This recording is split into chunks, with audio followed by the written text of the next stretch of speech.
25 जानेवारी 2026 वार रविवार ह्या दिवशी आलेली आहे रथसप्तमी। सूर्य उपासना करण्याची, सूर्याची पूजा करण्याचा अतिशय महत्त्वाचा दिवस।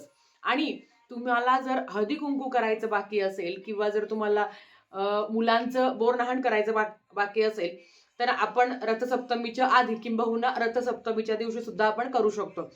रथसप्तमीची पूजा करायची असते, दूध उतू जाऊ द्यायचं असतं, त्या संदर्भातली माहिती मी लवकरच तुमच्यासोबत शेअर करेल। पण आजच्या व्हिडिओमध्ये रथसप्तमीच्या दिवशी महिलांनी काय सेवा करावी, कुठली उपासना करावी की जेणेकरून सूर्याची कृपा आपल्या घरावर आणि आपल्या कुटुंबावर, आपल्या मुलांवर कायम राहील।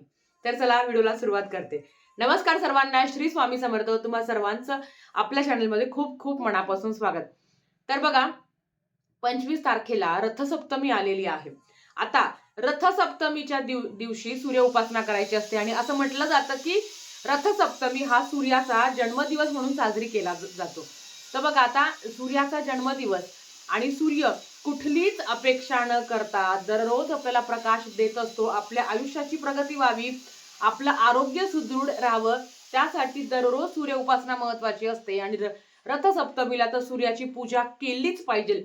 रथसप्तमीला सूर्याची रथात बसून पूजा करण्याची पद्धत असते। आता त्या संदर्भातली ना माहिती मी लवकरच तुमच्यासोबत शेअर करेल।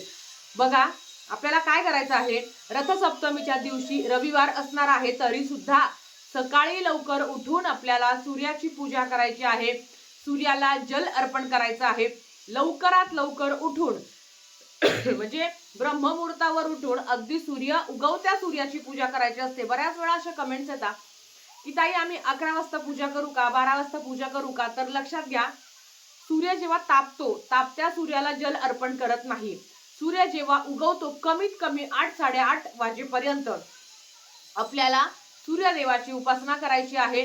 सूर्याचे मंत्र आहे, सूर्याच्या ज्या काही सेवा आहे त्या करायच्या आहे। आता सूर्याला जल अर्पण कसं करावं, तर तांब्याच्या एका तांब्यामध्ये आपल्याला पाणी घ्यायचं आहे आणि ते पाणी आपल्याला सूर्याला अर्पण करायचं आहे। त्याच्या आधी एक गोष्ट क्लिअर करते, देवपूजा। बऱ्याच वेळा अशा कमेंट्स येतात की ताई आंघोळ न करता सूर्याला जल अर्पण करायचं का? तर नाही, आपल्याला आंघोळ करूनच सूर्याला जल अर्पण करायचं आहे। दुसरं महत्वाचं की, तर बघा, सकाळी उठून शुचिर्भूत होऊन प्रत्येकाने आपापलं, म्हणजे मग मिस्टरांनी वेगळं, आपण वेगळं, मुलांनी वेगळं, याच्यासाठी तुम्हाला म्हणजे प्रत्येकाने वेगवेगळं सूर्याला जल अर्पण करायचं आहे। त्याच्या आधी जर तुम्हाला शक्य असेल ना तर काय करायचं, आपल्याला एक तांब्याचा तांब्या घ्यायचा, त्याच्यामध्ये पाणी टाकायचं आणि तो तांब्याचा तांब्या आपल्या देवघरासमोर ठेवायचा। एक माळ गायत्री मंत्राचं पठण करायचं आहे। बघा, ह्या दिवशी आपण 12 वेळा जरी गायत्री मंत्राचं पठण केलं तरी सुद्धा खूप चांगला अनुभव तुम्हाला येणार आहे। एक माळ करणं शक्य असेल तर ओम तत्सवितुर्वरेण्यं भर्गो देवस्य धीमहि धियो यो न प्रचोदयात्, एक माळ जप करायचा आणि अर्ध पाणी सूर्याला अर्पण करायचं आणि तेच अर्ध पाणी आपण घरच्यांना प्राशन करायला द्यायचं, आपण स्वतः सुद्धा ग्रहण करायचं, असं आहे। तर ज्यांना गायत्री मंत्र म्हणणं शक्य असेल त्यांनी आवर्जून एक माळ गायत्री मंत्राची तर ज्यांना गायत्री मंत्र म्हणणं शक्य असेल 108 वेळा किंवा 12 वेळा, तर त्यांनी ते म्हणायचं आहे। अर्ध जल सूर्याला अर्पण करायचं आणि अर्ध जल आपण सगळ्यात घरातल्यांनी ग्रहण करायचं। ज्यांना ते करणं शक्य नसेल त्यांनी काय करावं, डायरेक्ट पाणी घ्या आणि ती सेवा केली तर खरंच उत्तम आहे। खूप चांगला अनुभव तुम्हाला बघायला मिळतो। नाही शक्य होत तर मग साधं तांब्याच्या तांब्यामध्ये पाणी घ्या, सूर्याला अर्पण करा। पण जेव्हा बिना मंत्राचं तुम्ही सूर्याला अर्पण करणार आहे तेव्हा काय करायचं, तर बघा, तर ज्यांना डायरेक्ट जल अर्पण करायचं आहे त्यांनी काय करायचं, तांब्याच्या तांब्यामध्ये पाणी घ्या, त्याच्यामध्ये हळद, कुंकू, अक्षदा, थोडंसं एखादं फूल, दुर्वा अर्पण करा आणि गुळाचा खडा, होय, गुळाचा खडा तुम्हाला त्याच्यात थोडंसं टाकायचं आहे। आणि हे जल आणि किंवा हे पाणी तुम्हाला सूर्याला अर्पण करायचं आहे। तर जेव्हा आपण सूर्याला जल अर्पण करतो, ओम गृहिणी सूर्याय नमः, ओम गृहिणी सूर्याय नमः, या मंत्राचा मंत्र जप करायचा आहे। जर तुम्ही घराच्या बाहेर सूर्याला जल अर्पण करत असेल तर ते पाण्यावर कोणाचा पाय पडणार नाही, ते पाणी ओलांडला जाणार नाही, याची काळजी घ्यावी। त्याच्यासाठी जेव्हा सूर्याला जल अर्पण करतो खाली बादली ठेवावी आणि ते पाणी, जे साठलेलं पाणी आहे बादलीत, ते तुम्ही तुळशीला सोडून कुठल्याही झाडाला अर्पण करू शकता। नाही शक्य होत तर टेरेसवर जाऊन तुम्ही अर्पण करू शकता, तुमच्याच बाल्कनीत तुम्ही अर्पण करू शकता, तुम्ही खिडकीत जर सूर्य तुम्हाला उगवतात दिसत असेल तर तिथे जल अर्पण करू शकता. फक्त खाली एखादं पातेलं घ्या किंवा बादली घ्या, की जेणेकरून त्या पाण्याचा वापर म्हणजे ते पाणी जे आपण अर्पण करणार आहे त्याच्यावर कोणी पाय पडणार नाही, कोणी पाणी ते ओलांडून जाणार नाही, याचं गांभीर्य पण पाळणं महत्वाचं आहे. आता जेव्हा सूर्याला जल अर्पण करतो आपण, ओम घृणी सूर्याय नमः या मंत्राचा मंत्रजप करत असतो. त्याच पद्धतीने आपल्याला ह्या दिवशी सूर्याची उपासना म्हणून खरं तर रथसप्तमी नंतरच सूर्य उपासना केली पाहिजे.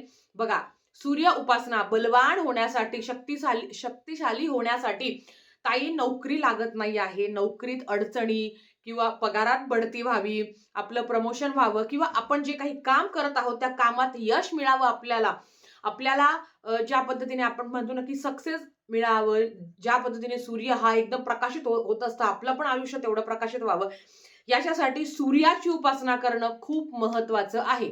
प्रत्येकाला आयुष्यात आपल्याला कुठलं पण क्षेत्र असेल त्याच्यात आपल्याला म्हणतो ना की सक्सेस मिळावं, त्याच्यात आपल्याला यश मिळावं याच्यासाठी, आणि सूर्य उपासना आपल्या पत्रिकेतला जर सूर्य बलवान असेल ना तर नोकरी संदर्भात, बढती संदर्भात कधीच अडचणी निर्माण होत नाही. आणि सूर्य बलवान होण्यासाठी सूर्याची उपासना करणं महत्वाचं आहे. दररोज आदित्य हृदय स्तोत्रमचं पठण किंवा श्रवण केलंच पाहिजे. ज्यांना पठण करणं शक्य होत नाही त्यांनी रोज ऐकावं. आणि 2026 ची बेरीज जर केली तर 1 येतं, आणि 2026 हे सूर्याचं वर्ष आहे. 2025 हे मंगळाचं वर्ष होतं, 2026 हे सूर्याचं वर्ष आहे. ह्या 2026 मध्ये सूर्याची उपासना दररोज न चुकता केलीच पाहिजे. दररोज सूर्याला जल अर्पण केलंच पाहिजे. आणि जल अर्पण करून झाल्यावर आदित्य हृदय स्तोत्रम ऐकावं, तरी खूप छान अनुभव तुम्हाला बघायला मिळेल. आता रथसप्तमीच्या दिवशी काही सेवेमध्ये सूर्य कवच आहे, सूर्यस्तुती आहे, आदित्य हृदय स्तोत्रम आहे आणि नवग्रह स्तोत्रम आहे. या सगळ्यांचं पठण तुम्हाला करायचंय.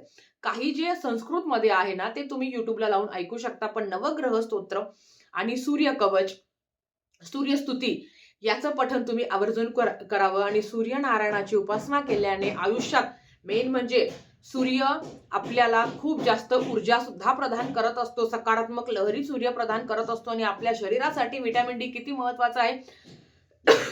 सूर्यप्रकाशच रोज नाही भेटला तर आपलं शरीरही काही काम करणार नाही. म्हणून आपलं शरीर, आपल्या संपूर्ण कुटुंबाचं शरीर हे निरोगी असावं, सुदृढ असावं, यासाठी सुद्धा सूर्य उपासना खूप महत्वाची आहे. रविवारी प्रत्येकाने आपापल्याप्रमाणे लवकर उठून आंघोळ करून सूर्याला जल अर्पण करावं. आणि सूर्याचा वाढदिवस आहे, नक्की सूर्य काहीही न मागता दररोज एकमेव कुठले देव असेल की ज्याला आपण बघतो तर ते सूर्यदेव आहेत, जे दररोज न चुकता आपल्याला प्रकाश देत असतात, आपल्याला दर्शन देत असतात.